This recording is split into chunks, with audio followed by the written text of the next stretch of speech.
Hello and welcome to Enchantment of Eternity's top 40 episodes of The Outer Limits.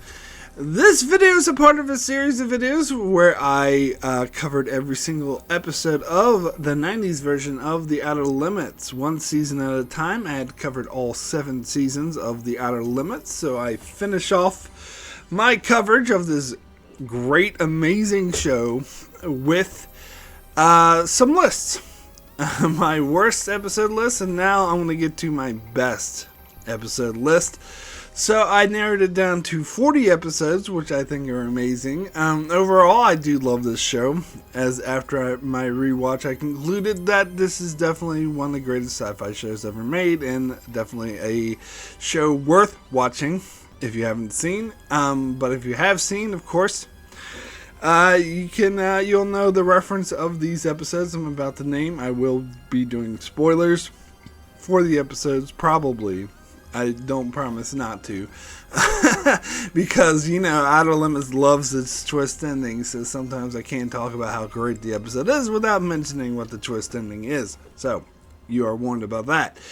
Anywho, so like I always do for these videos, where I do my top 40 best or whatever at the end of my series coverage.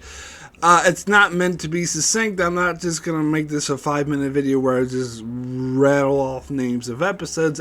I am going to talk for as ever long as I feel like it about each episode, so this video could go on for an hour or two. I make no promises about that, and that's kind of the point of this video, is to not be succinct because it's part of my coverage of the entire show. Anywho, so as I watch the show, as I watch each episode, I give a rating from 1 to 10, 1 being the worst, 10 being the best, and then I group those ratings together and come up with my list. So I will have the rating for each episode, for all the episodes I'm about to talk about, flash up on the screen. It'll tell you what the rating I gave it every time I get into a new one. So we'll start with my 8 rated episodes, I believe, for my top 40. So yeah, let's get started.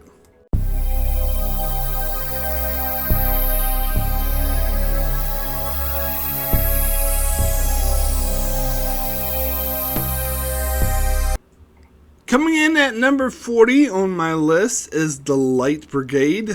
This episode was a sequel to another episode that will appear later on my list, that features Will Wheaton and Robert Patrick.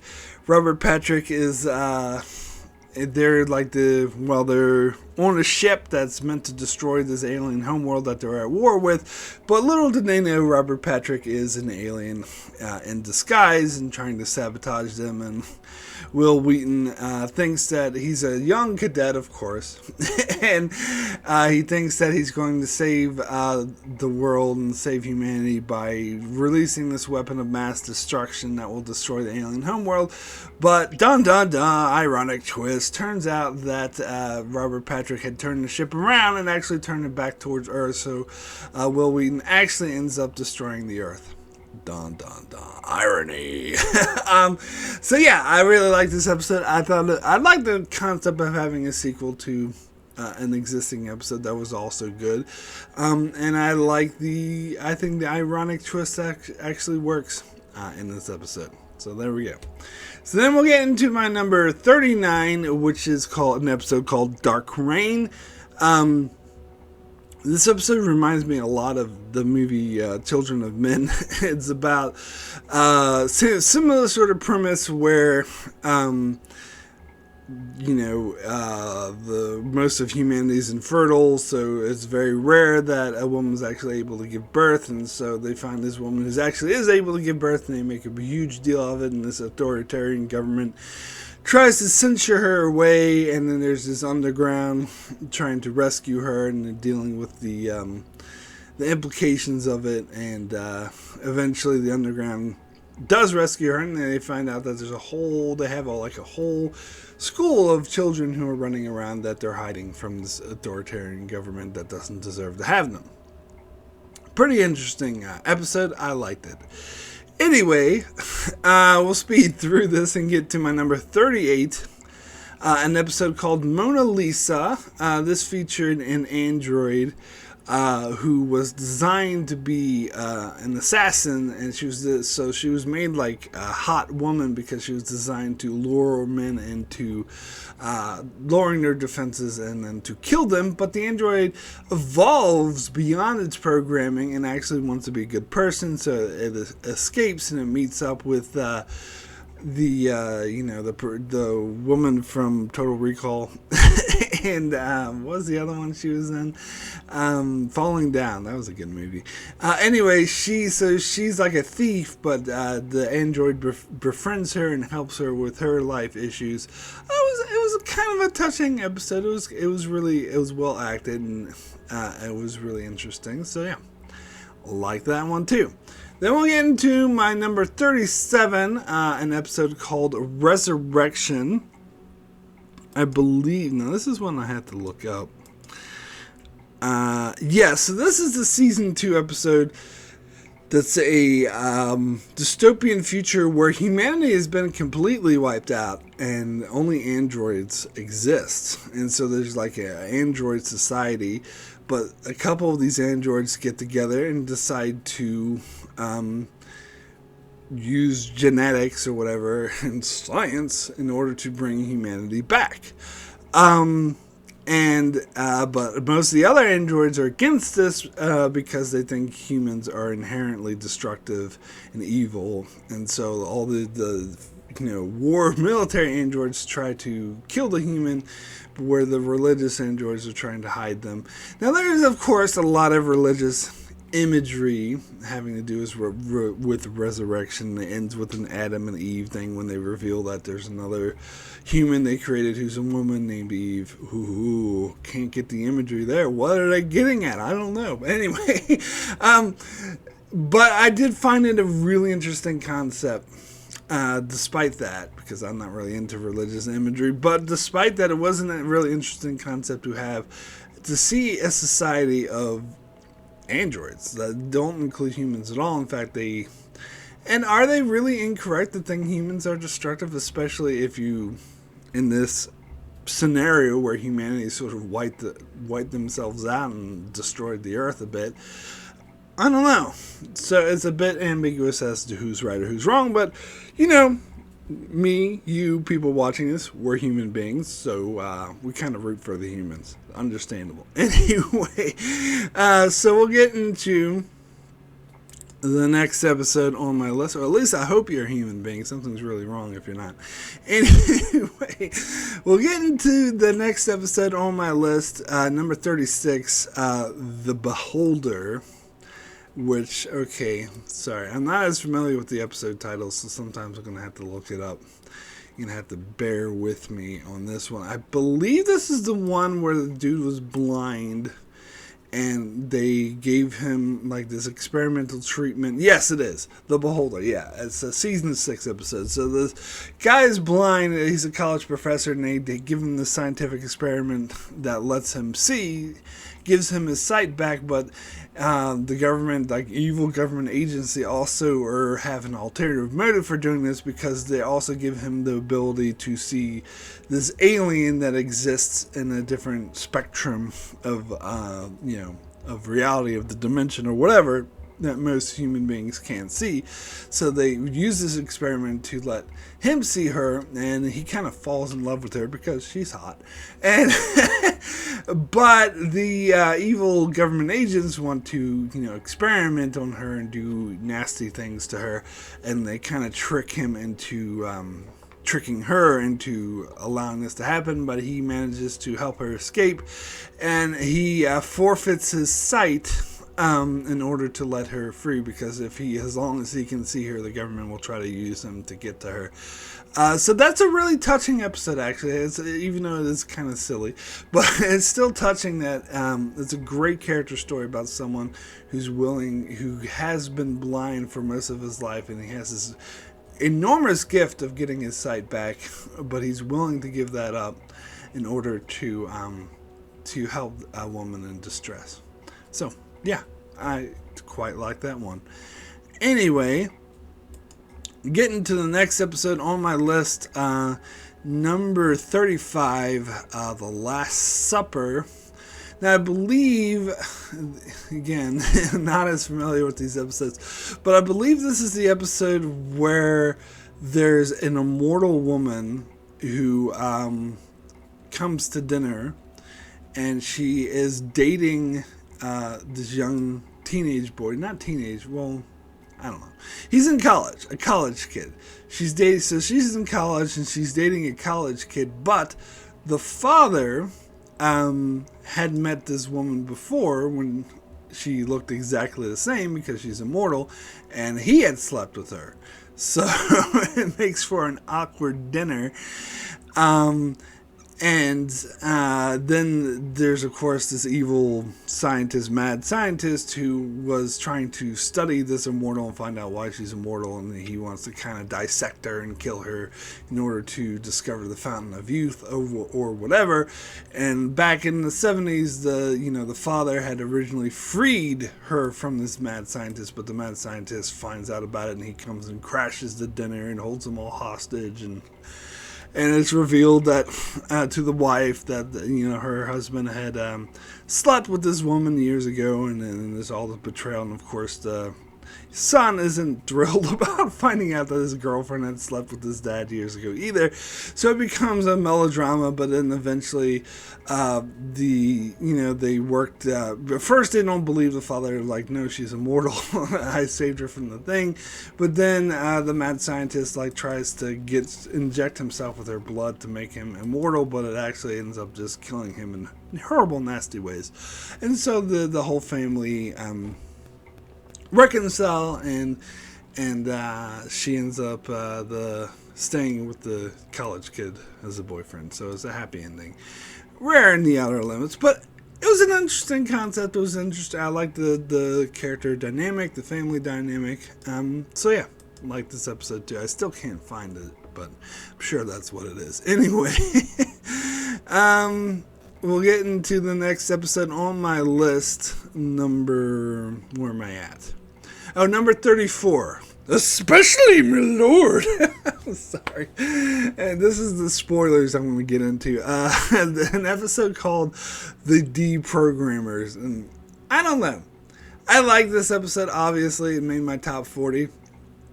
I think the twist ending was a bit cheesy, which is why I kind of like making fun of it. But it also works on the same level. Okay, so what episode am I talking about? Well, I'm talking about an episode that features Brent Spiner. So it has to do with the Earth has been conquered by these aliens that enslaved the human race, and they brainwashed them. And so the episode follows this one servant to an alien who's been completely brainwashed. Like, the alien just murders his servants, and he doesn't care. He's like, yes, me lord. Yes, me lord. And so it features his ex-lover, who's still free, who's not been brainwashed, gets this underground to break him out and rescue him, and they have to deprogram him from being brainwashed to being an actual human being again. And so they successfully do this, and they have a plan to murder his former master, his former lord. And the guy who is spearheading the resistance that's deprogramming him is played by Brent Spiner. And so they succeed. Oh yeah, and by the way, the main dude who's been brainwashed and enslaved is the dude who plays Kieran McDuff in that TNG episode, the Conundrum. So Duffman and Data are reunited. Anyway, so Kieran McDuff goes and kills after he's been deprogrammed, he goes and kills his former master, because he pretends to still be brainwashed to get close to him and be like, yes, me lord, and murders him.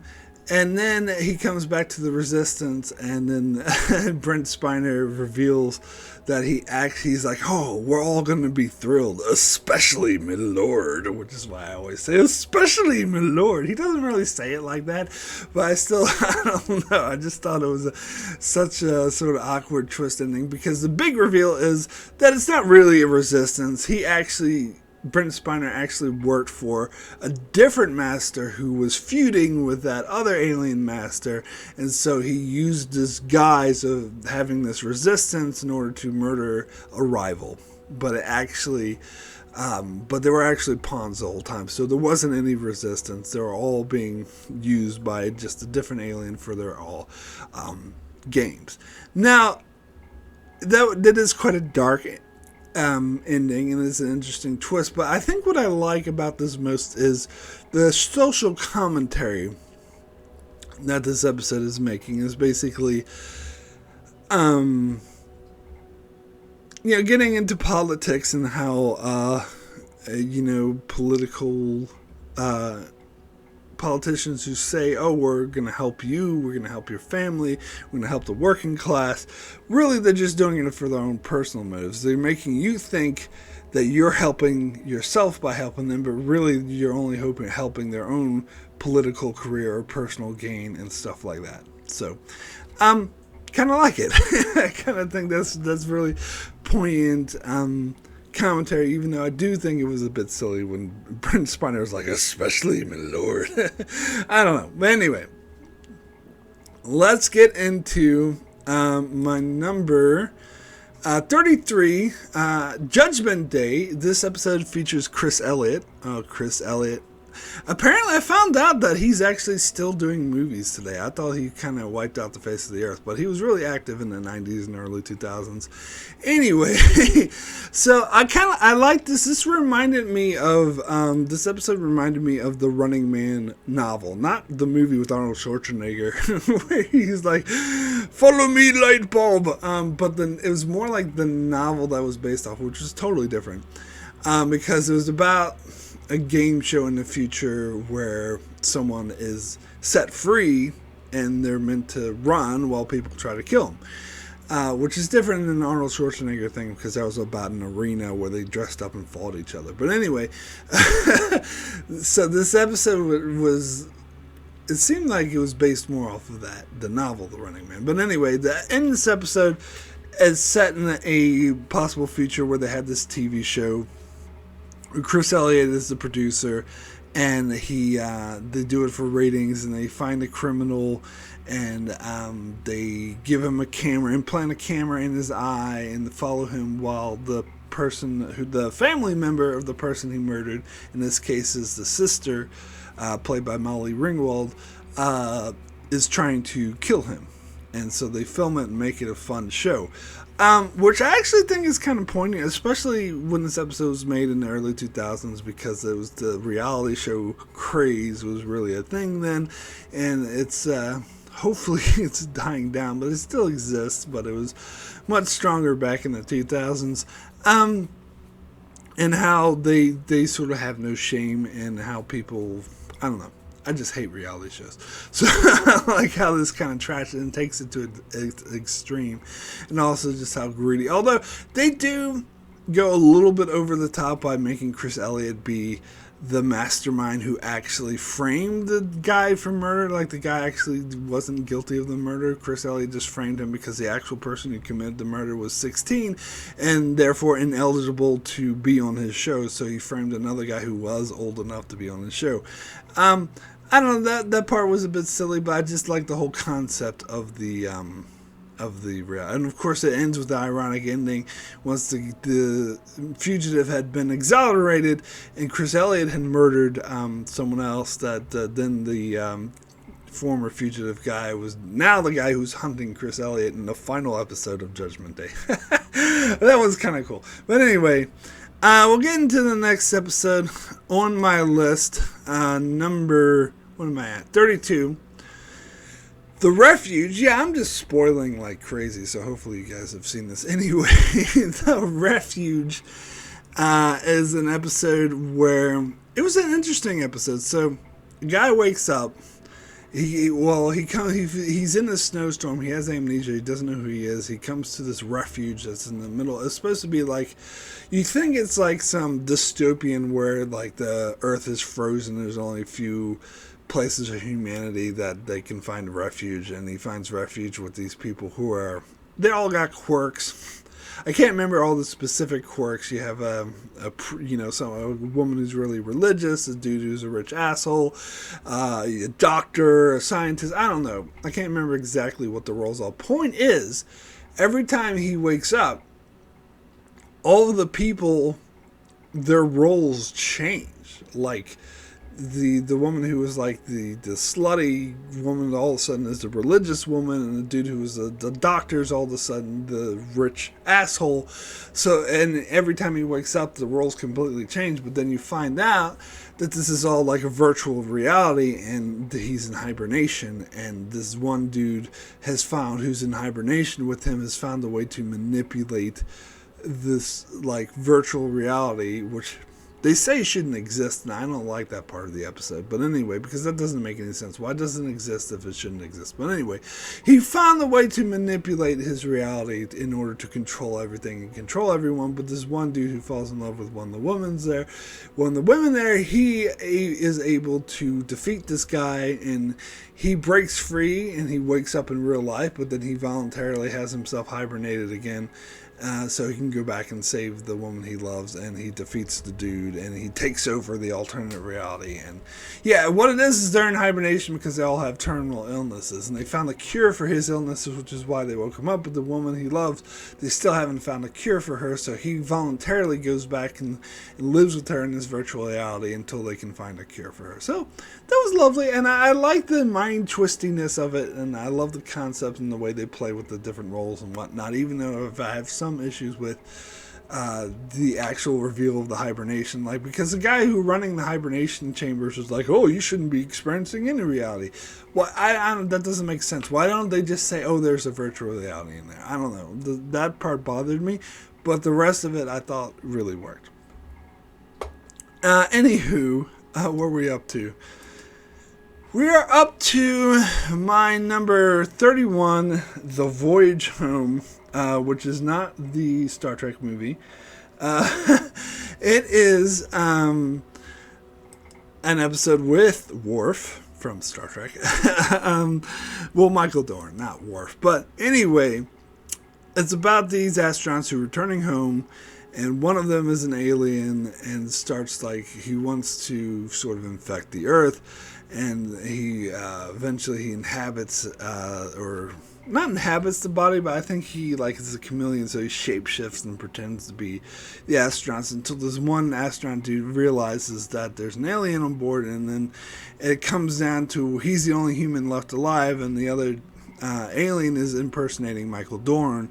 It's very ominous the way he's talking, and he tries to be his friend and be like, look, you want to return home, don't you? Come on, you'll be a hero if you return home.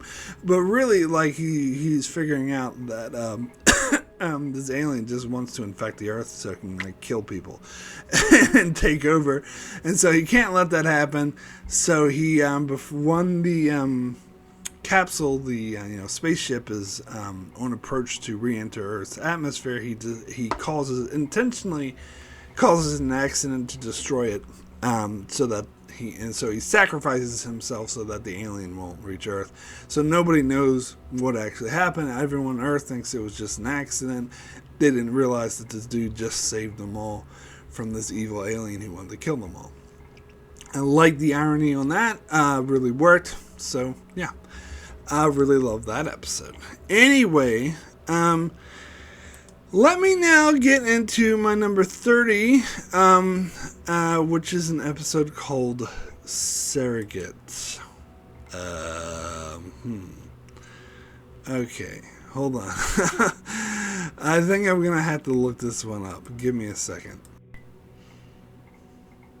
Alright, so Surrogate is the episode where these women go in to become surrogate mothers. They get impregnated with couples who can't have their own children, and follows this one particular woman who's really poor. She's an artist, but she can't feed herself, so she does this in order to get money, and she's having second thoughts about it. She never wanted to be a mother in her life, but the doctor's very friendly and like, look, we'll help you through this, and they have a support group with the nurse, and she meets the parents who she's going to give birth to, and they're really nice, but she's having all these nightmares, nightmares, and then this detective comes by and says there's something going on that's creepy with this particular hospital, but they're like, oh, we're fine, everything's fine, and it turns out that she's actually not being impregnated, that they're aliens running the hospital, and they're impregnating her with an alien that's slowly eating her from the inside, and once she gives birth, the alien basically kills her and takes over her body. Which is why past mothers speak so highly of this hospital, like, no, there's nothing wrong, this is a great experience, because they're the aliens that took over those women's bodies. I think that is one of the most creepy, horrific stories. It's definitely the scariest horror story in The Outer Limits. I think it's the best horror episode. Not to say, like, I do have some horror episodes that are rated higher than this one, but this is, like, the scariest, the creepiest. It creeped me the hell out. Now, the one issue I had with it, though, is that it kind of gave away the ending, because in the teaser, they showed the aliens, like, they showed the doctors looking at the mammogram or whatever it is, and they saw like the alien squid inside her, so you knew there was an alien inside her all along. You just didn't know the details, and I think that kind of ruined it a bit. I think the episode would have been better had they just withheld that information, but whatever. It was still a really effective, creepy episode. Creeps me out just thinking about it. Anyway, we'll get into my number 29, Straight and Narrow. So this episode features like a boarding school with this teen who's like very rebellious and doesn't want to conform to his rich parents' ideals of what a straight and narrow type kid could be. He wants to be in a rock band and do drugs and stuff like that, and they're like, no, you have to straighten up. So they take him to this boarding school, and the boarding school brainwashes children. They implant them with these chips that brainwash them and turn them into assassins. However, this particular kid has had this medical condition that helps him resist his brainwashing, and so he's able to break free and try to expose the school for being assassins. He's trying to stop this assassination, but the police arrest him, and when he tries to explain to them what's going on, they give the signal that they've been brainwashed as well. Ha ha ha, da da da da. I really like this episode. I like it because most shows and movies tend to portray teenagers as the problem. Teenagers as, oh, I'm just rebellious for rebellious sake. Fuck you, everyone. I'm just going to be an asshole. Which, I actually disagree with that philosophy. I just remember being a teenager myself and knowing other teenagers. I think often the rebellious behavior or their undesired behavior is a result of undue pressure from parents and other authority figures to conform instead of be their own selves. Personally, I think, and this is basically the message of the episode, because when the kid reaches out to his mother to try for help, she's like, oh, I don't give a fuck about you. I just want you to leave me alone because I want to live my rich life, and I want you to be rich like me and stuck up. They just want them to conform. Want them to be like them, and they stifle creativity, stifle individuality, and so that's basically, yeah. I mean, they turn them into assassins. I mean, that was an extreme analogy, but that's basically the analogy where the teenager is in the right here. So I like that. I think that's actually a rarity in television that's the message. Anyway, we'll get into the next one on my list, number 28. Glitch. This one's also about androids. It's about an android who has had a really effective teaser, because it was just a couple sitting there reminiscing, and then all of a sudden something's wrong with the dude, and he goes in the shower, rips off his skin, and finds circuits underneath. He's an android. And then so the rest of the episode is like this government experiment where the evil government agents want to turn him into an assassin or whatever, but apparently the original creator of the androids, who's now deceased, but he was against the government using them for military purposes, so he had programmed this stuff into the android for him to escape and become his own person. So he escapes with one of the scientific assistants, who turns out also to be an android, and they are able to outwit these the evil government agents, and they live their they go off and live their lives and start an android family. And it's implied they're going to start a whole sort of subspecies of androids that will live in harmony with humans. I like that. I like that the androids are the good guys. And I mean, it's similar to that other episode, but I like this one a bit better because it more, I think it does a better job of exploring their characters, and it's just really interesting. Anyway,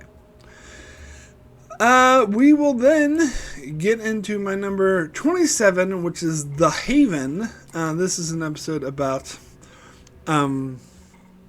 it's weird because this episode came out in, I think, 98, the late 90s for sure, and it's so correctly predicted what modern times would be like with the over-dependent of technology. I mean, some of the technology, of course, is beyond what we have now, but others is actually pretty accurate to smartphones and smart houses for in particular, because I know that's not as common, but there are some like smart houses that are completely controlled by technology, by AI, where they come home and like turn on the TV, turn up the temperature, and it does it automatically. So this is about like a smart apartment building, basically where a bunch of recluses live because they want to be left alone. So, and in fact, the whole episode opens up with this guy having to ride an elevator with other people, and he bitches to the AI. It's like, why do I have to ride an elevator with? I don't want to be around people at all. So anyway, the AI like malfunctions, and the whole apartment building like turns against them and locks them in, and they have to band together in order to escape. And then they find out that the AI did this on purpose because it saw that they were becoming recluses and losing their humanity and becoming over dependent on technology. Again, some modern, as it's pretty eerie how like accurate they hit the modern thing, like people who are like stuck on their phones and don't pay attention to the other people around them, that sort of thing. It's amazing how well they predicted that. And it does get a little ridiculous when they find like a guy, what do they call it?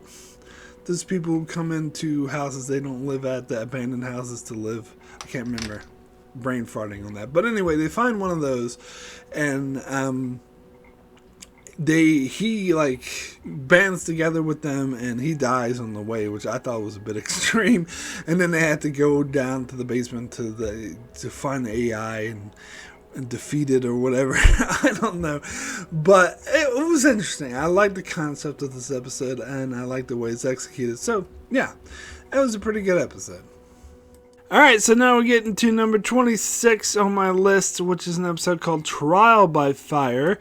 This is the episode that features Admiral Layton from Deep Space Nine, where he plays the president. Always has to play some kind of authority figure, and he's on his inaugural day. There's aliens that come, and they're trying to determine if they're hostile or not, and he has to deal with the previous administration's cabinet because his people aren't in place, and they're all assholes to them, and they're antagonistic, and they keep to the, of course, military generals being very stereotypical, like, attack them, and they don't know what to do, and his wife is saying, no, listen to them, they're peaceful, blah, blah, blah, and, then make what they think is a hostile action, the aliens do, and so he orders that they attack the aliens, but then we find out they get the interpretation of the aliens, and there wasn't a hostile action, it was just peaceful. But once they attacked them, they're like, alright, well, screw you, we're going to attack them, and they're going to wipe out humanity. It's all his fault for attacking them first. It's a pretty intense episode. I do like that. It's a great use of a one room. See, this is a better use of like a bottle show rather than doing fucking clips.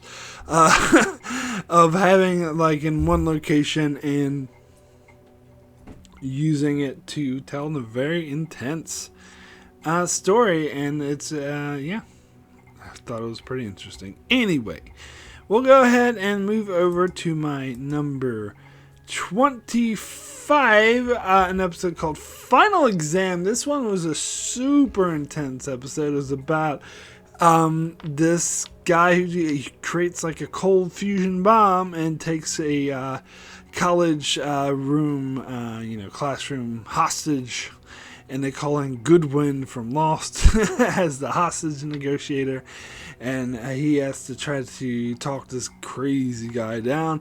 It was a super intense. The crazy guy wants like 5 people who wronged him in his life, like his father, and like some teacher he used to have, or someone who stole his work, and he wants them brought before him and shot one at a time, otherwise he's gonna set off the bomb, which I thought was pretty interesting. But then Goodwin sort of tries to talk him out of it and ends up stopping him, while this general guy the whole time was trying to stop him, but when he sees that the general guy's getting too close, he, executes someone. So, yeah.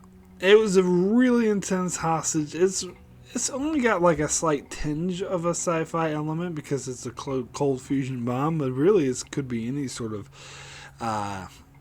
thriller, high stakes, intense hostage situation. I think they did a pretty damn good job. I mean, it didn't stand out too much. The ending was a little cheesy, which is why it's not in my top 10 or something. But it's pretty good, pretty intense. Anyway, next on my list, number 24, the vaccine. A very sort of topical episode to watch, particularly last year. Well, still this year, but especially last year when I watched it. Having to do with a, dystopian world that's been wiped out by a deadly virus. And only a few people are left alive. And they're sort of cowering in hospitals, and they can't go out because the virus will kill them. But then there's this vaccine that could save them, but there's only like 3 doses, and there's like a bunch of them, and so the assholes in the group try to steal the vaccine, and it ends up killing them. And then they find out that the virus is gone, and people can actually breathe, walk out, and go in the air without any consequences. And the vaccine was actually deadly.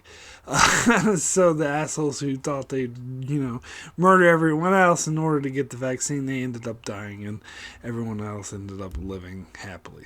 An interesting episode. As I said, very topical. Maybe why I have it so high, but yeah, I thought it was quite powerful. So next on my list, number 23 is Zig Zag. Now, it's funny, for some reason, this was actually rated really low on IMDb. It's like one of the lower rated episodes.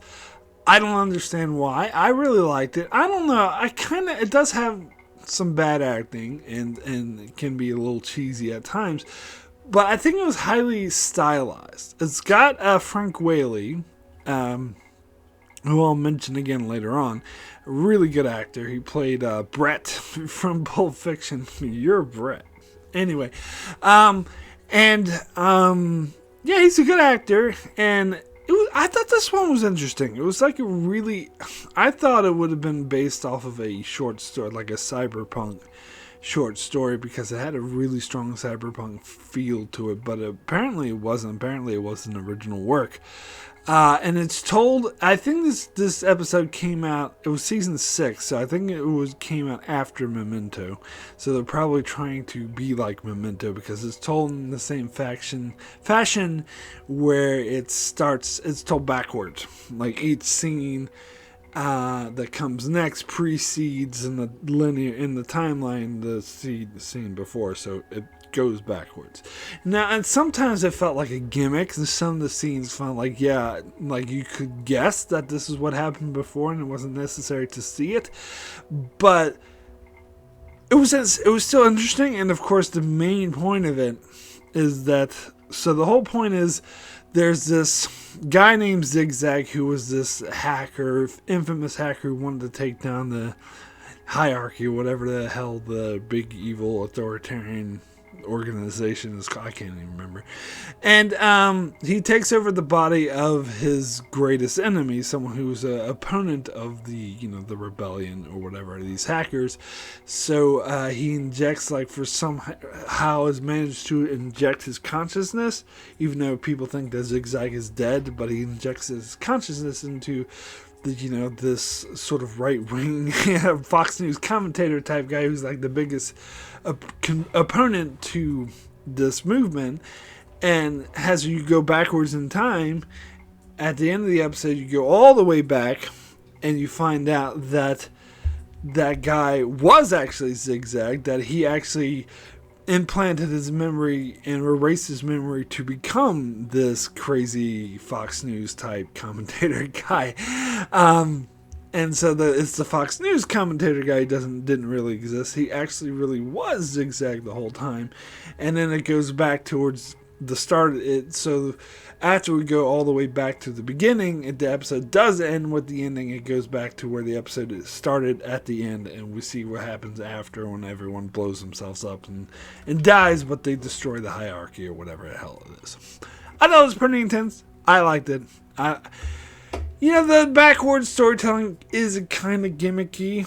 At times, I'm kind of like iffy on it, but overall, I think it works.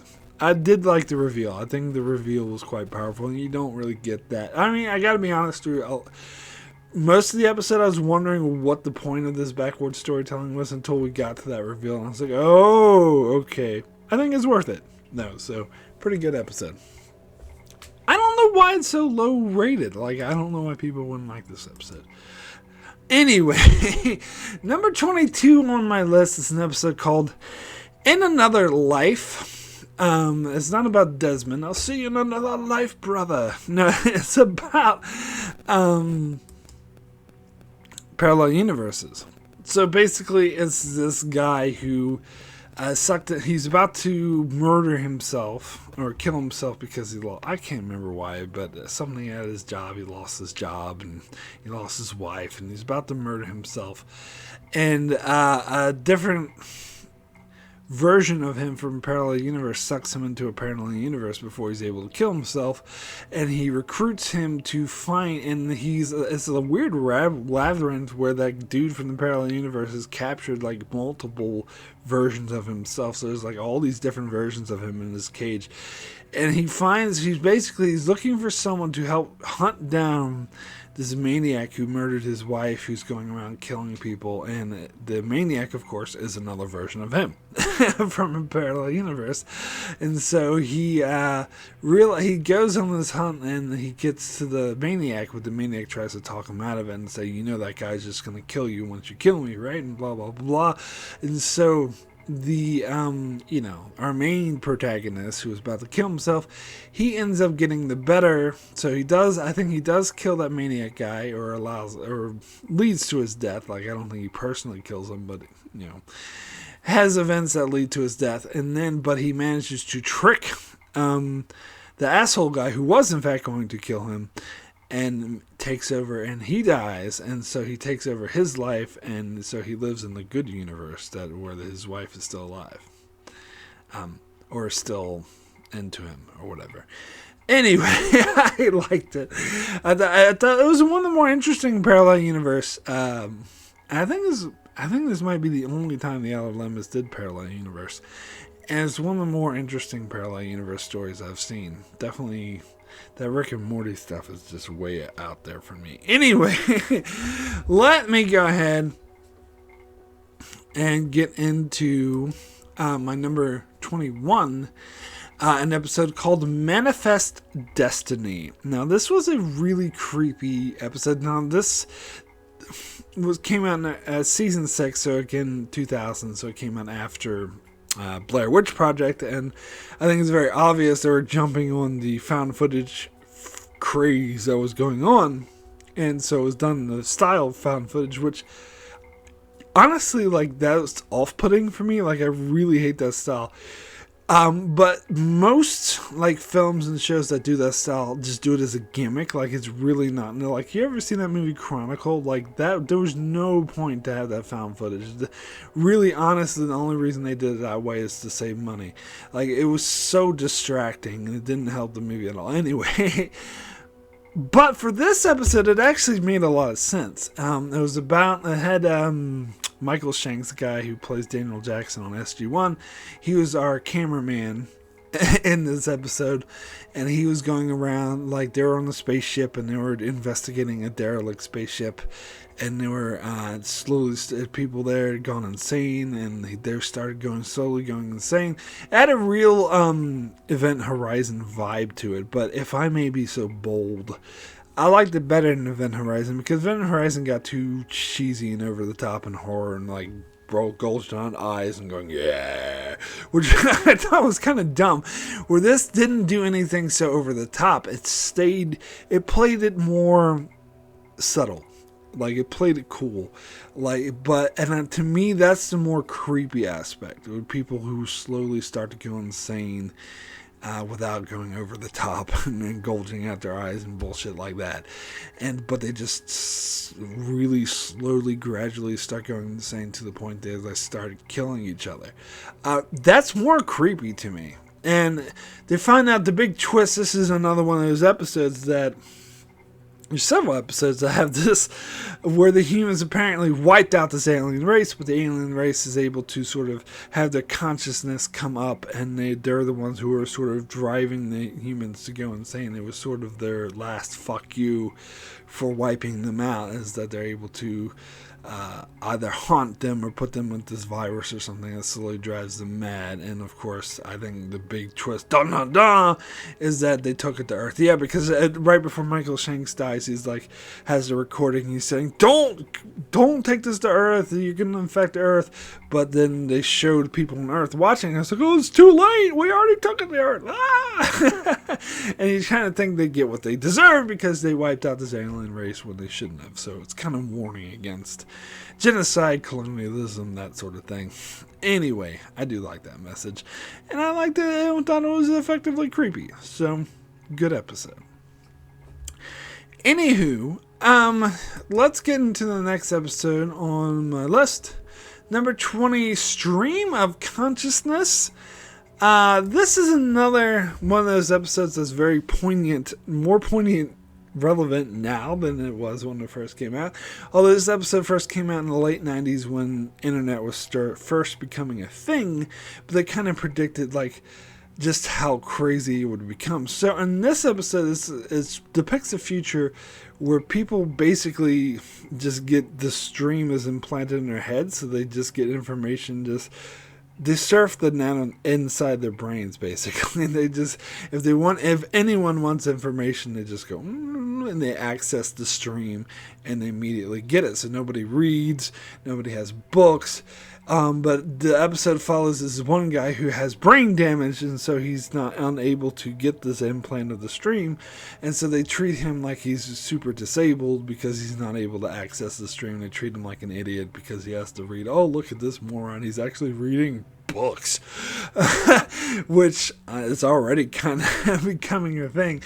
And again, it's kind of commentary and the way people like don't interact. They just look at their phones all day. It's kind of, but it's like the more advanced, the next step version of that. Not even looking at phones, you just access it in your brain. So people are just sitting there like staring into space because they're flipping through the net inside their head.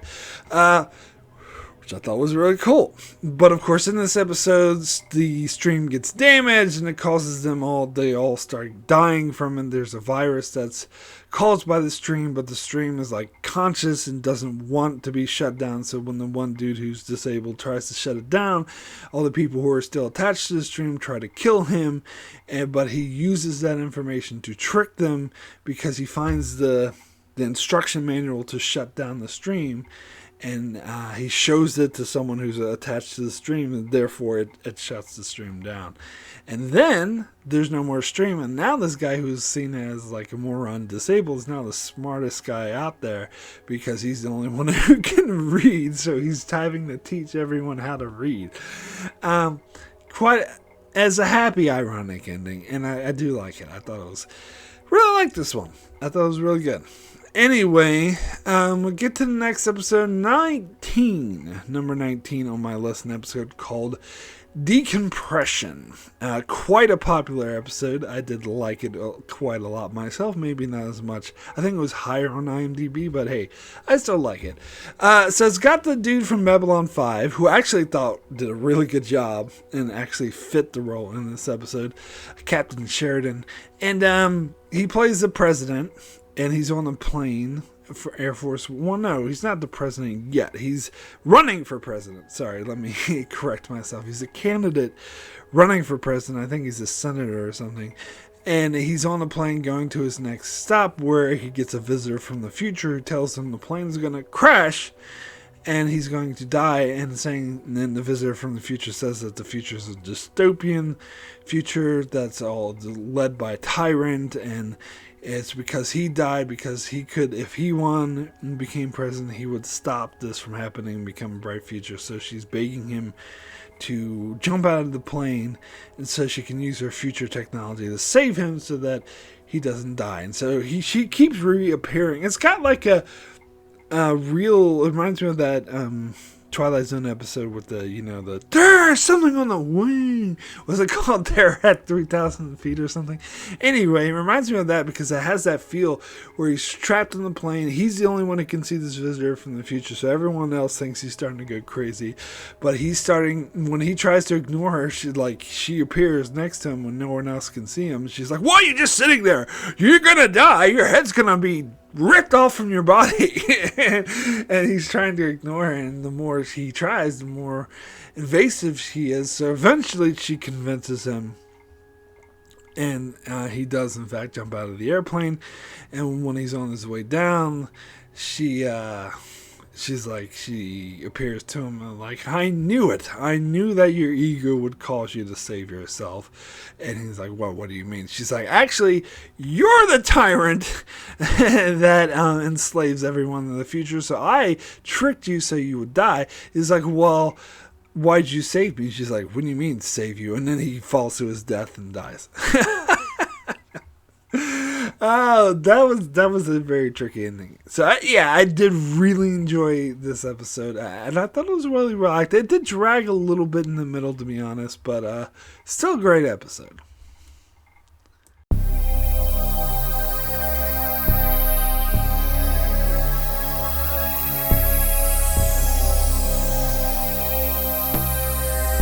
Alright, so now let's get on to my number 18, which is an episode called Hearts and Minds.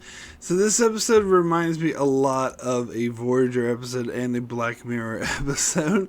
Kind of spoilers for them if you know what I'm talking about. But basically, in this episode you have a military team that is hunting monsters on the alien planet, hunting monsters.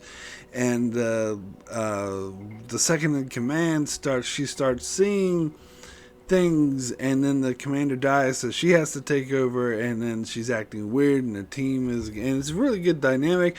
And eventually, of course, the big reveal is that these aren't monsters, they're people, and that the drugs or technology or whatever it is that they're taking, I can't actually remember, but something that they're taking is from their own military, is designed to delude them, to make them think that they're actually hunting monsters.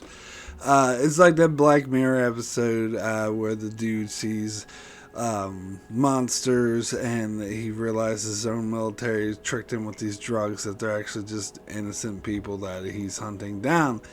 But this one takes a different twist, because in this one, once the whole military team realizes that they're just people that they're killing and not monsters, they see these innocent people, unarmed people who are just workers sitting there with their hands up, and they're like, no, it's okay, we're not going to kill you, because they realize that they're not monsters. However, what they're not aware of is that these other people are on the same kind of drugs, so they see them as monsters. So then the military on their side comes over and kills them all, because they think they're monsters, because they're on the same kind of drugs and they see them as monsters, which is a nice little twist that both sides are using the same kind of drugs. And of course, I love these kind of episodes. I think they have a really powerful commentary on military indoctrination and how we're trained, not just those in the military, but basically society at large, in some cases, are trained to demonize the enemy and see them as subhuman and less than human. So episodes like these actually just make that literal with technology, where they can use technology or drugs or whatnot to make people believe they're actually inhuman monsters when they're just human beings. So I think it's really powerful commentary, and I quite like that episode. Anyway, let's go ahead and get into the next episode, number 17, The Second Soul.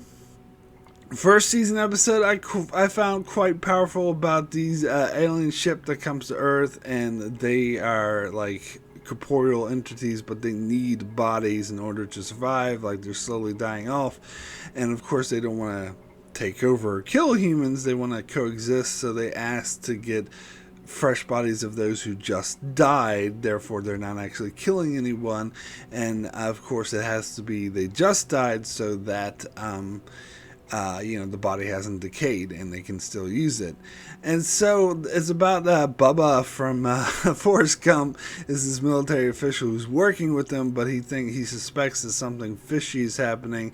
He thinks that maybe there's a subgroup of these aliens who are going around killing people so that they can have more bodies for these aliens to inhabit, because I think there's only like a certain amount of bodies that there has to be correct conditions in order for the aliens to inhabit, and they're running out of time and they're dying off. So he thinks that maybe in their desperation, a group of them got together and just started killing people off so that they can have more bodies to inhabit. But turns out, and that seems like a typical sci-fi plot. That seems like something I would have seen before, and something that would be done in sci-fi, and it would make logical sense as well that desperate people would do desperate things. However, that's actually not the case. He finds out that there is no conspiracy. It was just a bunch of people getting together, of these former aliens getting together to build a museum of their homeworld that has like images and computer images and records and historical records from their homeworld, because they realize that now that they're human, they're inhabiting human bodies, that their next generation will be basically just be humans, and over generations they'll lose their history of who they were as a people, so they want to preserve it. And of course he comes to sort of realize that that's a good thing, and he realizes that his best friend who just recently died gets inhabited by the alien ambassador that he was talking to, that he befriended, and he comes up and is like, see, we're all working, and it's a really peaceful ending. And of course I love this episode because it has strong commentary on refugees and how we should help refugees and not demonize refugees, and that they really are just people in need who need our help, and we should help them. And I thought this was a really powerful way to get it across. And I love how they kind of tricked you to make you think that they're up to no good, but to find out, no, that they're not. They're just people in need. So I love that. Anyway, let's go ahead and get into my number 16, Phobos Rising. This was quite a chaotic episode. It was, I guess I would have placed it higher if it wasn't so. It seemed a little bit like you're thrown right in the middle of the action, where there's that Eastern and Western coalition on Earth that are like at war or whatever, or they have like a tenuous peace treaty, let's say that. And it's about the Phobos, the moon of Mars, where there's two stations, one from each, the Western coalition, Eastern coalition. They have like one member from each side working with the other members to kind of maintain this sort of tenuous alliance. But then the war starts to break out on Earth, so the military commander thinks that Phobos thinks that the other compound, the Eastern compound on Phobos, is going to try to attack them, and she gets paranoid, and because when their people go missing, and she assumes it's them, so she arrests the representative from the Eastern coalition. But Adam Baldwin is good friends with her, and I think has a little romance with her going on, and so he tries to convince his commander that nothing's going on, but she doesn't believe him. Eventually she has him arrested when he tries to impede her, and it turns out that Adam Baldwin was, of course, correct, and the Eastern Coalition wasn't up to anything, but because the commander started all this bullshit, she basically started a war with that little compound, and they ended up destroying each other, and everyone died except for Adam Baldwin and his girlfriend, who managed to escape. and the irony is, on Earth, the Eastern and Western coalitions actually made peace. And they were like, oh, and they said something like, oh, you guys are lucky that you're nowhere near this because we almost completely destroyed themselves, which is ironic because they did destroy themselves on Phobos. So yeah, that was a powerful episode. I really like that one. Anyway, let's get into my number 15, Rite of Passage. So this is an episode with James Marsden when he looked really young. I think it's even pre-X-Men. And he, so this episode's about, like, a village of humans who are very naive. They don't really know anything, and the aliens basically run the village and do everything for them. So it appears that the aliens are sort of enslaved the human race and are their masters. And so James Marsden has a girlfriend who gives birth, and they immediately take the baby away, and the aliens try to get him to have sex with other women to impregnate them as well, because I suppose the human race needs to repopulate, is in danger of extinction or whatever.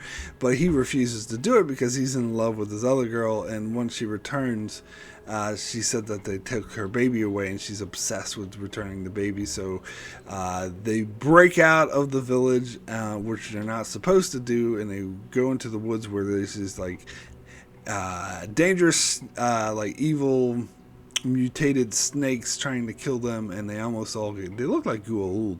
Anyway, they try to kill them, and they almost get killed, but eventually the aliens come and save them and take them to the ocean place where the baby was, and they explain to them that the so what we thought was that these aliens were enslaving the human race actually wasn't the case. What actually happened is the human race went extinct on its own, like they wiped themselves out, and the aliens came to Earth, and they used their science or whatever to repopulate the human race, like bring them back to life, and that's why they were trying to propagate them and get them to procreate, because they want the humans to thrive on their own. So basically they're friendly aliens, but they can see how I guess they didn't understand how attached the male and female would be to each other and to their babies, so they let them go live happily ever after. Although, what's to protect them from the dangerous snakes? I don't know. Maybe they'll take them to a place without dangerous snakes. But I really liked this episode. I thought it was really clever, really unique, well acted, all that sort of jazz. Anyway, let's get into my number 14, The Quality of Mercy. Now, this is a classic. This is a season 1 episode I saw when I was a teenager, when it first came out, and I recorded it and I watched it over and over again. So it's something that's really like classic to me, where most of these other episodes, even the ones that are high up, I just saw them for the first time like a month ago. But this one is kind of near and dear to me. It's something I watched when I was a teenager. So I might have some nostalgia for this episode, to be sure, but it features Robert Patrick and Nicole DeBoer, who played Ezri Dax on Deep Space Nine. And they're captured, they're like humans at war with aliens, and they're captured by the aliens, so they're prisoners of war. And Robert Patrick is this hardened veteran war criminal, veteran war soldier, and he's put in the cell with fresh teenage cadet played by Nicole DeBoer, and so she's inexperienced and freaking out and scared, and he's trying to comfort her, and apparently they're turning her into an alien, and so they get spark a little romance, and he has really sympathy for her. And when things look really bleak, because he tries to escape and he gets his arm chopped off, and he realizes that they're screwed. She loses all hope, and he says, don't lose hope, because we have this plan to destroy the alien homeworld, and don't worry, we're going to kill them all. And then she says, thank you, da da da, and reveals they're not changing me into an alien, they're changing me back, da da da. So she was actually an alien spy the whole time, trying to get that information from him, which he got, which we actually see play out in the episode I mentioned earlier in my countdown, the Light Brigade, where they actually have an alien impersonate Robert Patrick and on the mission to destroy the homeworld, and they turn the ship around and destroy Earth instead. So yeah, this whole series is really bleak. The humans are screwed. But yeah, this has always been a classic episode for me. It does have that sort of classic, ironic, dark ending out of limits that stuck with me, and that I thought was really executed really well here. But yeah, I might have some nostalgia for this episode. Anyway, we will then get into my number 13, Deja Vu. This, I think it's a season 6 episode, maybe season 5. I think it's season 6, but I did see this in the early 2000s, so it's not, it wasn't just recently, and I did see it several times. But I'm not as familiar with it as the other episode. But anyway, this is a time loop episode that features Kevin Nealon in a serious dramatic role as a scientist. That's hard to buy. I don't think I mean, I'm Kevin Nealon, and that's news to me. Like, I can't really buy him in that role, and I don't think he's a particularly good dramatic actor. I mean, he's a good comedic actor, sure, but I don't think he's good in this role. But I still love the episode because it's one of the more interesting time loop episodes. I love how they do start from the beginning, and like some of these time loop stories just throw you right in the middle of it, and I think that's disorientating. But here they start from the beginning, where they're running a military experiment. Like Kevin Nealon and his ex are like civilian scientists working with the military. The commander, played by Ronnie Cox, who, oh my god, ooh, what a shock, turns out to be the bad guy. Ronnie Cox, the bad guy? Say it ain't so. But anyway, so Ronnie Cox, they're running this experiment with Ronnie Cox, and to try to teleport, create a teleportation device. And yeah, I can do words. And apparently Ronnie Cox is trying to, has this ulterior motive to use it as a weapon. Of course, that's a very cliche, classic thing. The military always tries to pervert scientific things for into weapons. I'm talking in film and television. It happens all the fucking time. It's like a cliche. But anyway, but apparently his tampering has caused this time loop, and the time loop is actually retreating. And so when it completely runs out, everyone's gonna die. So Kevin Nealon brings in his ex into the time loop, and so they work together to try to stop Ronnie Cox. But of course, he tries to block him at every turn because he doesn't believe them about the time loop, and he thinks that he's just trying to stop him from his military experiments, which is going to gain him a lot of prestige and power. So that's all he cares about. So eventually, they have to work against him, and they do manage to defeat him. But Ronnie Cox tries to stop him, so he gets trapped in his own personal time loop, where he's every 3 seconds he's being killed. So the episode ends with that sort of dark, because Kevin Nealon and everyone else survives, but the episode ends with showing Ronnie Cox is trapped in the infinite time loop, where he dies every 3 seconds when it goes rah, rah, rah, which is a really dark, twisted ending. However, at the same time, it has a happy ending, because that's the villain, the heroes actually make it out alive, and everything's okay for them. So I love that. I love that they give a dark, twisted ending for the villain, but it's Outer Limits don't do it very often. And I think it was one of the better time loop episodes. I think the way they played with the time loop was interesting. It didn't feel repetitive like some of these other ones, like the cause and effect did feel a little bit repetitive. So yeah, I really liked it. Anyway, we'll now move over to my number 12, Think Like a Dinosaur. This is an episode I just recently saw for the first time. I think it's a 7-season episode. that features the dude from Galaxy Quest that goes, "We need your help." Although I've seen him in a bunch of other things, but I can't remember at the top of my head.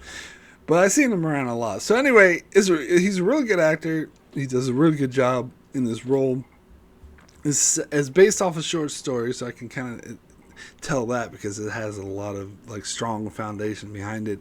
So basically it's about this future where humanity, like Earth, is running out of resources and they're being screwed, but they met this alien race who's very friendly and is helping them through it and giving them resources and technology to help them survive, and they're letting people visit their home world. But in order to visit their home world, they had to go to a station on the moon where there's a person has to put themselves in this like thing that teleports them light years away to the alien homeworld.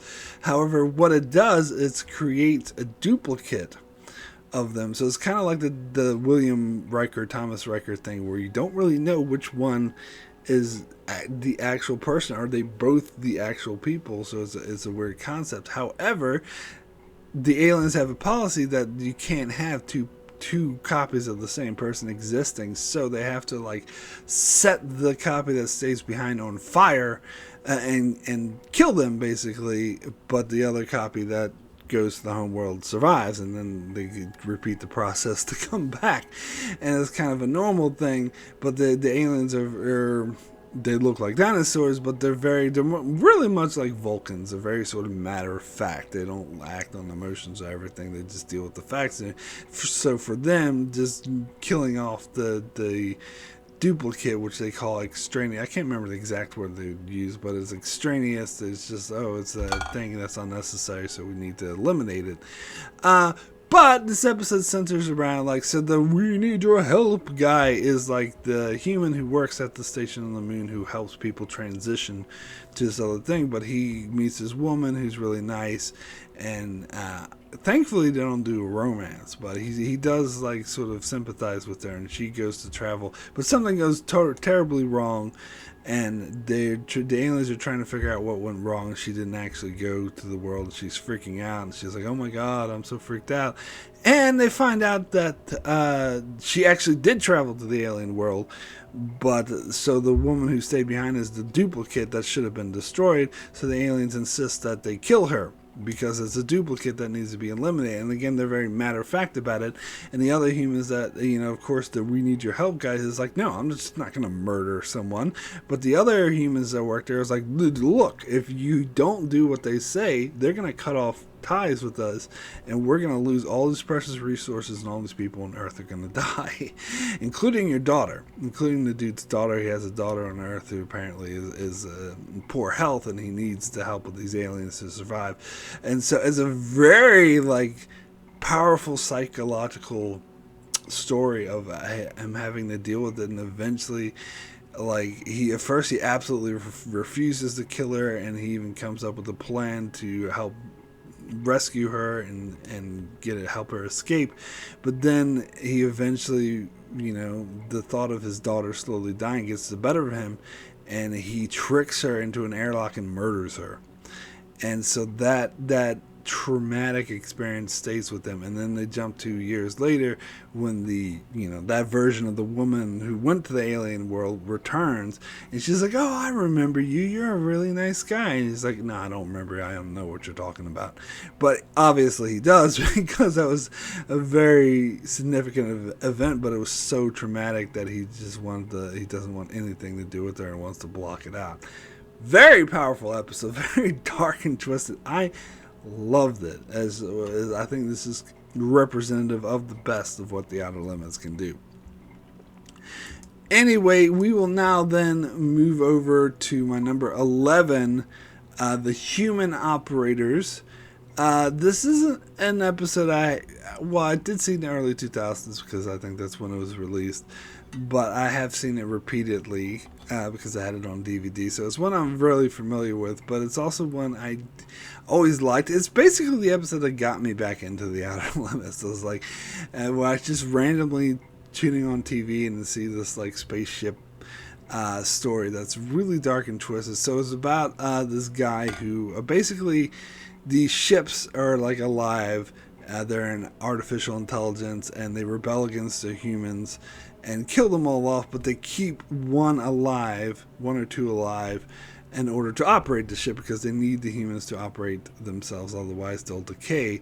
And so they basically enslave them and force them to perform these repair tasks, but they also meet with other ships that have humans to procreate, so they can keep the humans alive, so they don't die off, so they have someone there to operate their ships. But of course, so this episode follows them trying to get this guy who's stuck on the ship meets a woman for the first time. He doesn't even know what a woman is, and the ships force them to have sex so they can procreate, and they sort of fall in love. But then once she's impregnated, they force her to leave, so he freaks out and rebels against his ship and murders it. And then finds out that the woman actually was free, but she was trying to drop hints to him to how he could become free, and they go off and live happily ever after and vow to find the other humans who are enslaved. Quite a powerful episode. The computer voice is played by Malcolm McDowell, who does a really great job. I think it's a really sort of creepy... He does a good job in having you hate him. And at the same time, maybe even sympathize with him just a twinge, when really it's just a ship. It's a disembodied voice. So that's really impressive, the way he goes, "Enter!" So yeah, I really loved that episode. I thought it was really good. So anyway, we then go over to my top 10. Now getting into my top 10 best episodes of The Outer Limits. We'll start with my number 10, Relativity Theory. I thought this is another one of those episodes that warn against the dangers of colonialism. And I love so basically, yeah, there's a lot of powerful messages in this episode that I love. So it's about a group of spacefaring humans who go to an alien world that they had deemed was uninhabited. So they go there to strip it of its resources, and they find that there's these hostile aliens who live there, who attack them and start killing them off. So and the commander who's in charge of the mission gets killed. So this military asshole security guy takes over, and even though technically the civilian scientific consultant is in charge, he basically overrules her and constantly is not very friendly with her, and it calls her an environmentalist or whatnot. And eventually, so he decides to, against her wishes, he decides to remove her from command, so that he can murder all of the aliens there in order to steal the precious resources that will make them all rich. And the other people, they go along with this, even though they're not bad people. At first they supported her, but at the thought of becoming rich, and they're like, well, we're going to be rich, so they fall in line with the security guy, and they tie her up, and they start murdering all the aliens. But she gets free and tries to save some of them, but then they capture her again and kill off all the aliens.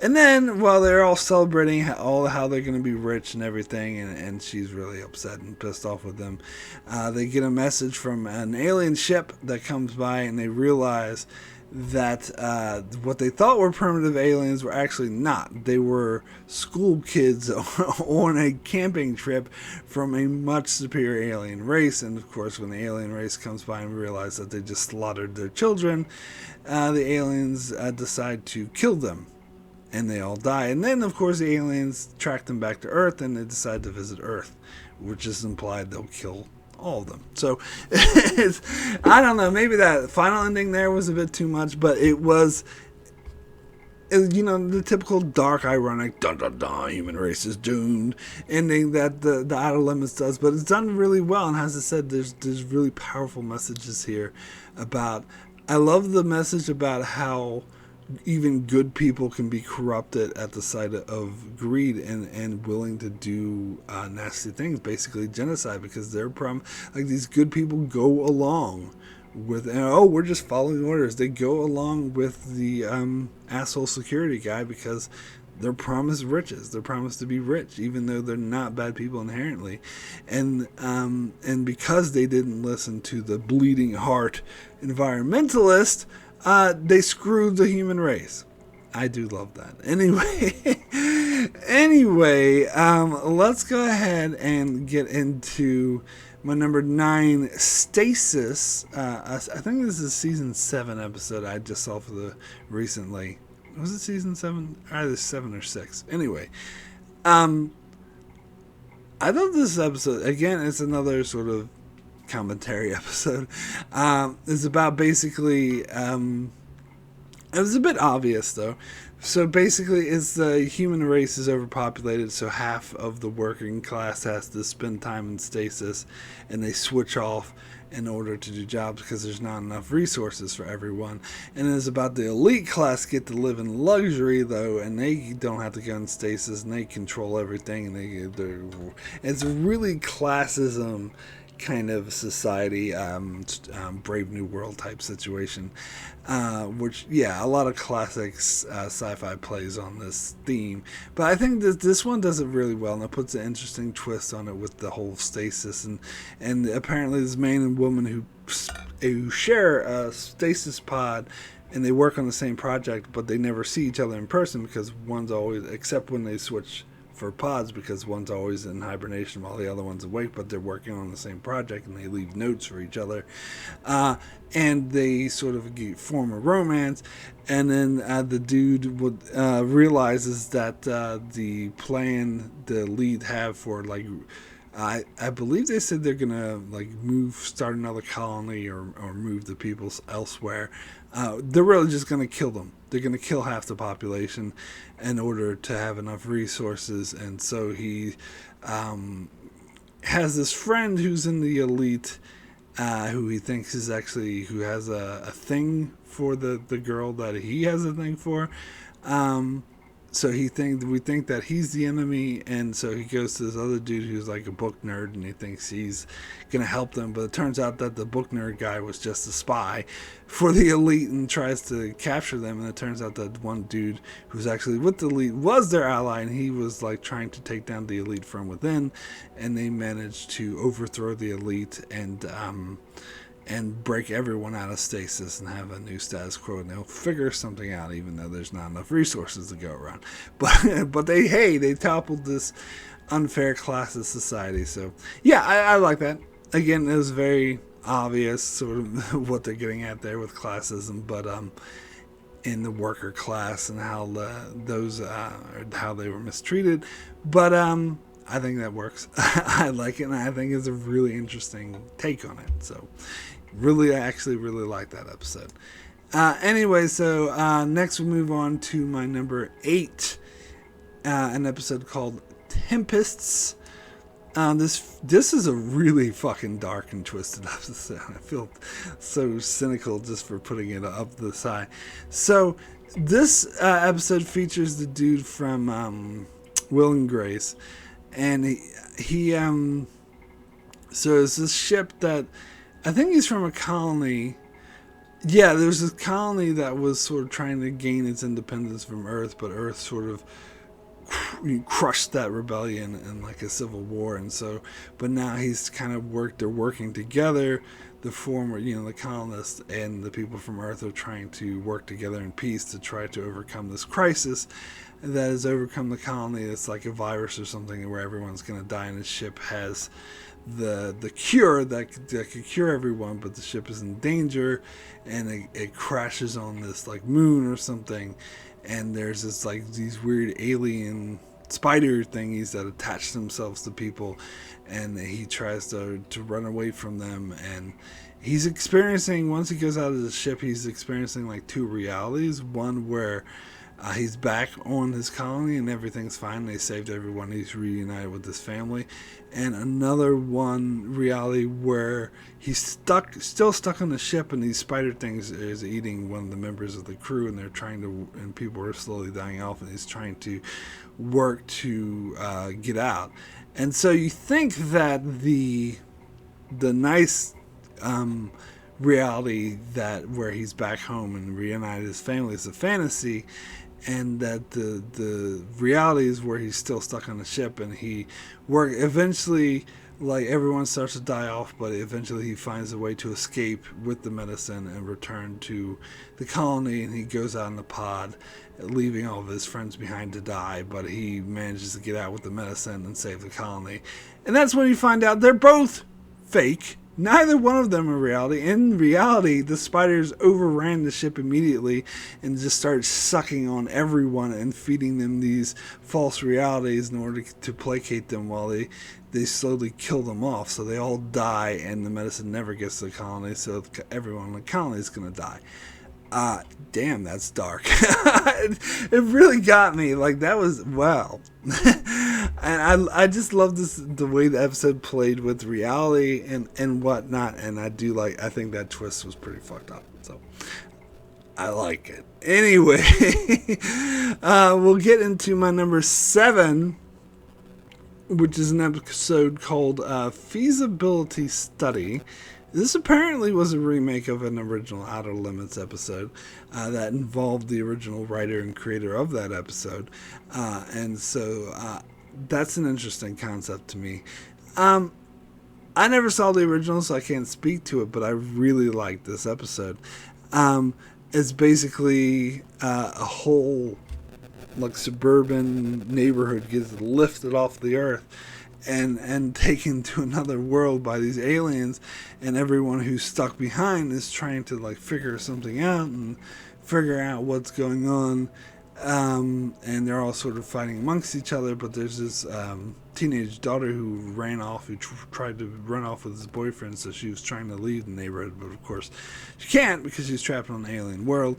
And the father tries to find her and finds out that that she's been infected by this other alien race who are dying of a disease, and she's been infected of that disease that's going to turn her into stone. There's nothing he can do about it. And then he meets the aliens, who tell them that the reason why they brought them to this planet is to use them as slaves. And they're like, you got no choice, you're going to be our slaves and you're going to do all our work for us, or we're going to kill you. And so the father finally, he convinces the whole town to purposely catch the disease from his daughter so they can all die and turn to stone rather than be slaves. Oh yeah, because that's right. If they turned out that they were good slaves, then the aliens were going to go to Earth and enslave the entire human race. So if they die of this disease, and the aliens would be like, well, they're unviable because they're just going to die from this disease. They don't realize that they caught the disease from the other aliens. They'll think that the humans themselves aren't viable in this environment, so they won't go to Earth. So they basically sacrifice themselves to save the human race. Again, quite twisted, powerful, and some great like character interactions, especially between the father and daughter and how they reconcile in this time. Great character growth. Powerful episode. Really loved it. Thought this one, they really paid attention to it, and it worked out really well. So then we move over to number 6 on my list, an episode called Summit. I believe this one, season 5. This one surprised me. It kind of reminded me of Phobos Rising a bit. So it's about this delegation who goes to meet with the Drakes. It's like this, they're at war with the Drakes, and they go to meet with them, and they assume that they're the aliens, but it turns out that they're not aliens. They're just human beings who have been genetically altered to survive on alien worlds. And I like that twist. I thought it was quite powerful. And so they're just demanding equality or independence or whatever, but so they're kind of at war with each other. There's like a big Cold War that could wipe out all of humanity. And so you have this summit to try to work out a peace, but then there's a saboteur there that tries to kill them all, and the main ambassador dies, so this like understudy has to take over, and she has to negotiate with Michael Ironside, who's a bit of an asshole, and constantly challenges her to not just regurgitate talking points, to actually speak from the heart, and he eventually gets her to do that, and they finally work out a peace. But then the saboteur strikes again and kills all the Drakes. So the Drake homeworld is like, oh, our entire delegation is dead, so we're gonna we're going to attack you. We're going to kill you all. And so they're like, no, we worked out a peace. But in order to convince the Drakes they worked out a peace, they had to kill themselves so that, not one delegation, since their delegation died, they want the Earth delegation to die to prove that, they didn't actually just kill them all. And they do. And that was a very twisted ending, especially how the main character has to say goodbye to her son that she's never going to see again because she's sacrificing her life so that he can live, so that Earth will survive. Yeah, I really liked that. That was dark and powerful. That kind of thing. Really good.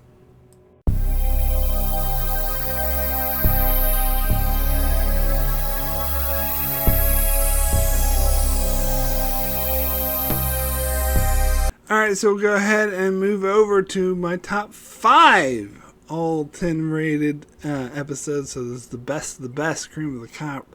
Top 5 episodes of The Outer Limits. And we'll start with my number 5, Vanishing Act.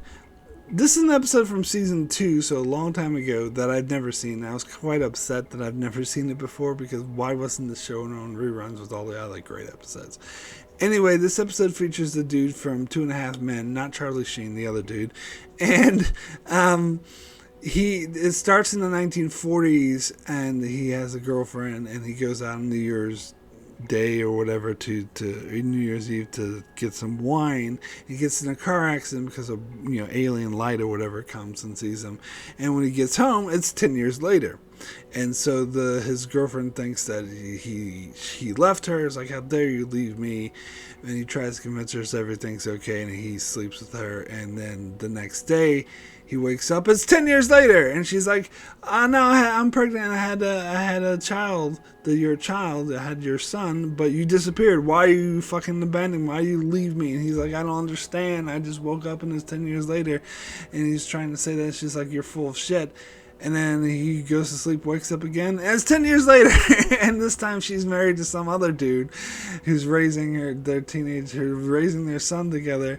And he's like, I don't understand what's going on. And then he finally gets the dude, apparently the new husband, is a hypnotist, and hypnotizes him, and starts to realize that he's being abducted by aliens.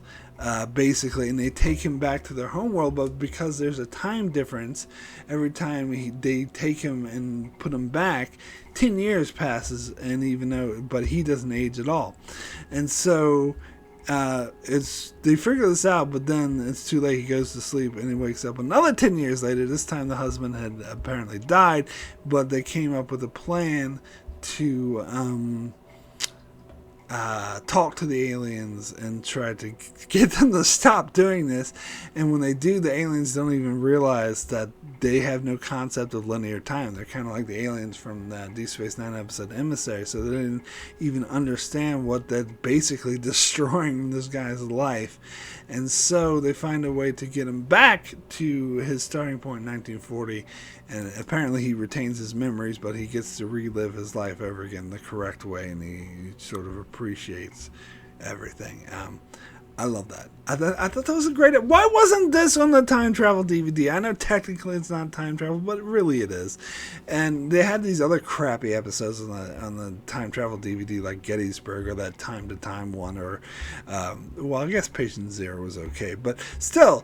This one deserved to be on. Why did they put this one on the time travel?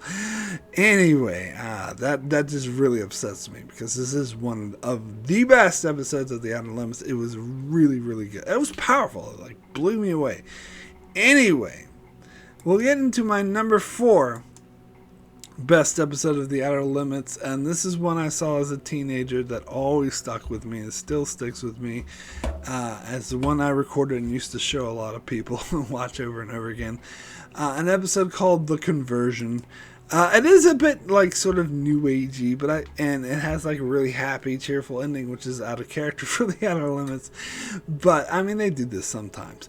But it's really powerful, and it's done really well. So it also features Frank Whaley, and he plays this, scummy I don't know, broker or whatever who's like doing all this illegal shit, and he gets caught.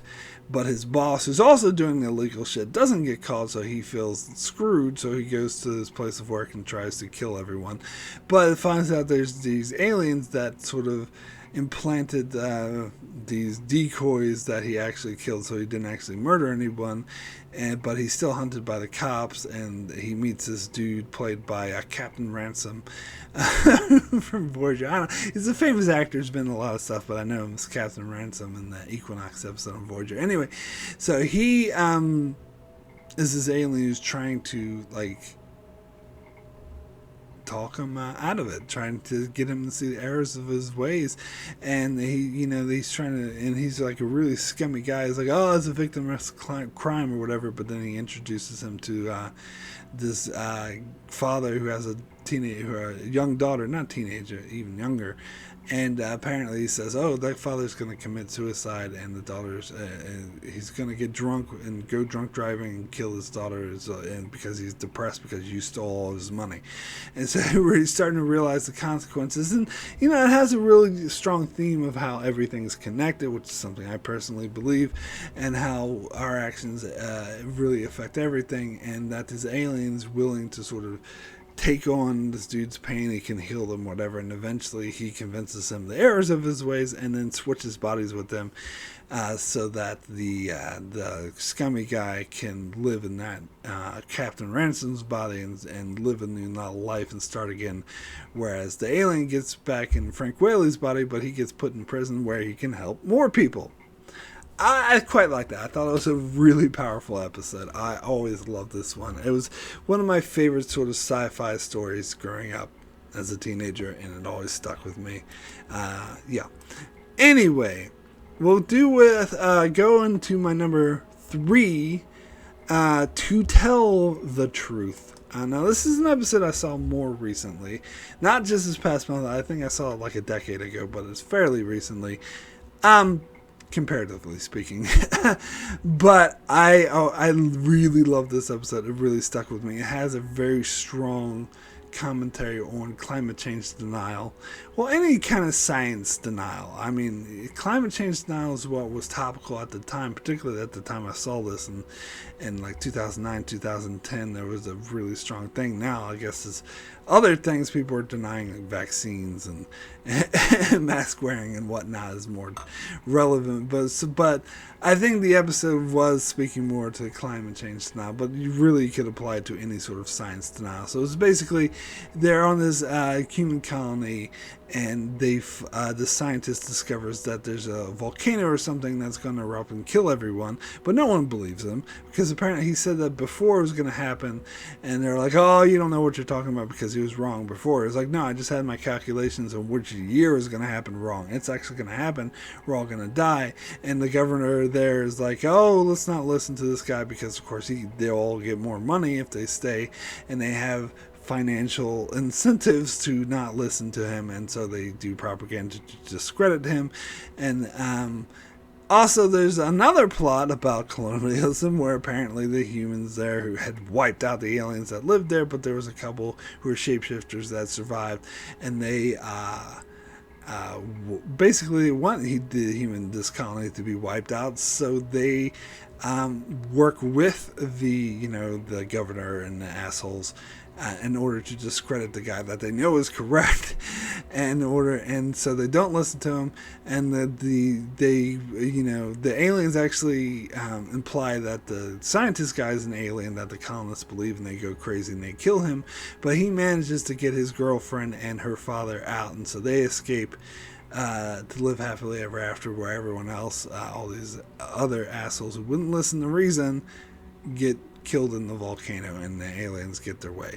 It's kind of dark and ironic, and it definitely speaks to science denial and how people are willing, if it goes against their personal financial interests, they're willing to ignore.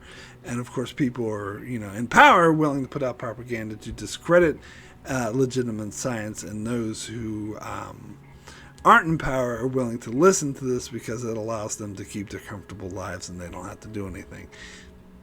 Very powerful stuff. Very relevant.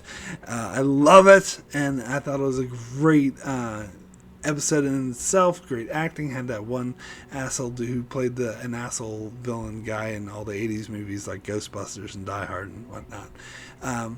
In Die Hard, he was like the evil reporter guy. He wasn't Hans Gruber. It wasn't Alan Rickman. But no, it was he was on like Real Geniuses too. Anyway. He always plays an asshole so well. So I love that episode. Anyway, we'll now get into my number 2. Second favorite episode of The Outer Limits. I do think this is one of my favorite pieces of science fiction, period. And I really wanted to put this as my number 1, but there was one that really edged it out. But this was fucking powerful. This is another one I saw since I was a kid or a teenager. And I showed it to a lot of people, and everyone I showed it to were like, whoa, fuck, this is good. It's an episode called A Stitch in Time. And I think that the people attached to the showrunners, recognize that this is one of their best episodes ever, because they do promote it a lot. They try to do sequels off of it in the clip shows, and that didn't turn out very well. That was kind of shitty, but I ignore it. To me, those things aren't canon. But this episode in itself is fucking amazing. So it features Michelle Forbes, where you got me right there. Everyone focuses on Amanda Plummer, which, don't get me wrong, she's amazing. Her acting's amazing. She does a great job. But I think they sell short Michelle Forbes, though. I love Michelle Forbes. If you don't know who that is, Ensign Monroe from Next Generation. And I think she's a really great actor. And so she plays an FBI agent who's investigating these murders, and she so happens to have a best friend who was murdered a year ago by a serial killer type guy. But we find out that Amanda Plummer has created a time machine, and she travels back in time and murders these mass murderers, particularly men who assaulted women, who sexually assaulted and murdered women. And she goes back in time because apparently she was sexually assaulted when she was a child. So she created this time machine to go back and murder these men before they can commit their crimes. It's got a Minority Report feel to it too, the way she shows up and she's like, you're going to kill all these people. And it's before they do it, actually. So like, what are you talking about? And then she murders them. And then eventually, so Michelle Forbes catches up to her, and eventually, Amanda Plummer goes back in time and murders the guy who murdered Michelle Forbes' best friend. So now she lives in a reality where her best friend's still alive, and then she's still investigating Amanda Plummer. And no matter how hard Amanda Plummer tries to go back in time and cover her tracks and erase the evidence, Michelle Forbes always ends up being on to her. She just gets sick of it, so she takes her back in time to the moment where Amanda Plummer was sexually assaulted, and gets Michelle Forbes' help to stop that from happening. But that changes the present so that Amanda Plummer was never sexually assaulted, so she never creates the device. But Michelle Forbes remembers. I love the rules of time travel they do in this episode. I think they do a really good job at it. Some of their other episodes they didn't do a particularly good job, but this one says that if you travel back in time, you remember both timelines. And that's why Amanda Plummer was starting to go insane, because she had traveled back multiple times, so she had all these lifetime memories of different timelines in her head. But when she erased the timeline, so she never created the device, she was like a normal human being, but she never created the time machine. But Michelle Forbes, now she has the memories of the two alternate timelines, so she returns to the timeline where Amanda Plummer never created the time machine, and her friend is now dead again, and she remembered the previous timeline where her friend was still alive. So she realizes that by Amanda Plummer not killing all these guys, all these other women died. So she goes to Amanda Plummer. It's like, tell me you built the time machine. And then so Michelle Forbes then goes back in time and starts murdering the serial killers. What a very powerful ending. It was a great psychological episode that got into the characters of victims of sexual assault and the consequences of it. It was one of the better uses of time travel I've ever seen in science fiction ever. I have to say, so this is always not just one of my favorite episodes of The Outer Limits, but one of my favorite episodes of science fiction television, period. it's just amazing. Michelle Forbes, Amanda Plummer are both turning into like amazing performances. So yeah, absolutely gem. I almost put this at number 1, but I had to give the slight edge to an episode that it was 5th season. I thought I remember seeing it earlier in my life, but apparently it didn't come out until 99, so I must have saw it in the early 2000s, but I remember it fondly, seen it a bunch of times. An episode called Tribunal. It features another great actor, the Saul Rubinek. I'm certain I pronounced his name wrong, but he's a really great actor. He played, he was in that Most Toys episode on Next Generation, and he was in the movie Unforgiven. He had an appearance on Lost. He's been in a lot of stuff. He's a great character actor who really should have had a better career because he's such a good actor. But anyway, he plays, apparently there's a time traveler who travels back into the Holocaust to investigate this dude, because in the present, the actor I was just talking about, I'm not going to butcher his name again. He plays a guy, Aaron is his name, who is investigating a guy who lives in present day New York, who he believes was the guy who ran the concentration camp in Nazi Germany. And he's like, I don't know what you're talking about. I'm just some dude, Carl something or whatever. But he's certain that he's the dude, so he's a lawyer who's trying to bring him to justice, but he doesn't have enough evidence. So this time traveler, Prentice, is traveling back to the Holocaust and trying to gather the evidence that proves, because he knows for a fact that this dude is in fact the Nazi who ran the concentration camp and was responsible for murdering hundreds of people. And so he's trying to get the evidence to do it, but eventually and then Aaron finds out what's really going on, because the Apprentice is this weird guy who just appears to him, and he finds out he's actually a time traveler, and he travels back to the Holocaust. And so Aaron, his father was at this concentration camp in the Holocaust, and his father's wife and daughter were killed. And of course, after that he remarried and had Aaron. So Aaron sees his own father at the Holocaust, and it brings, of course, a lot of emotions to him.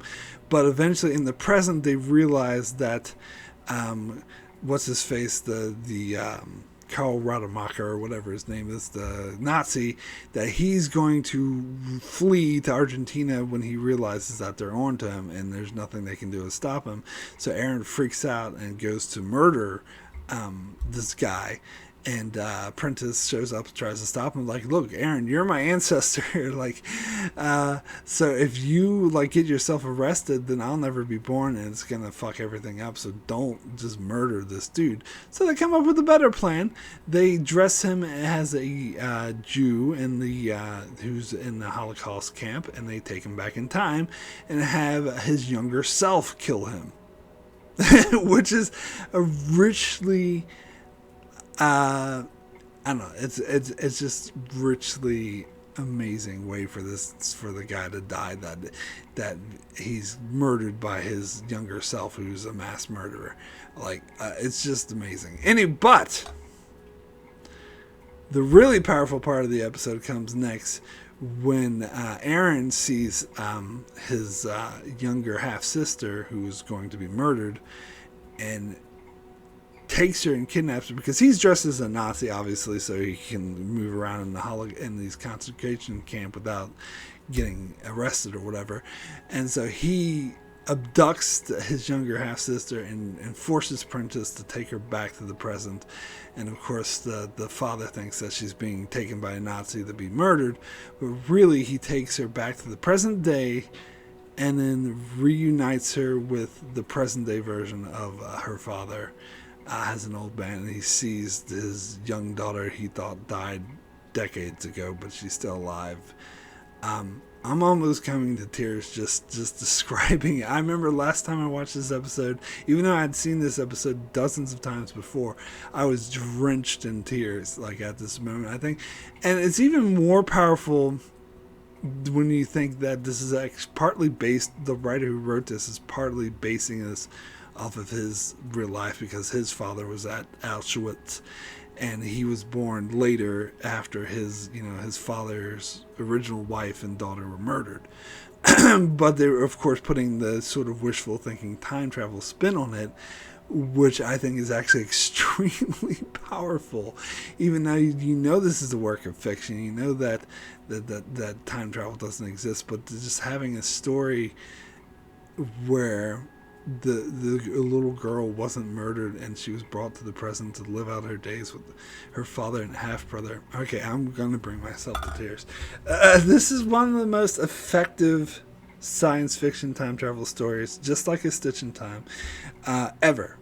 Like, regardless of Outer Limits, regardless of television, it's really powerful, and I would recommend this and A Stitch in Time, those two episodes, to anyone. Doesn't matter if you like sci-fi or the Outer Limits or anything. They're both very powerful, amazing episodes, and definitely the best of the Outer Limits.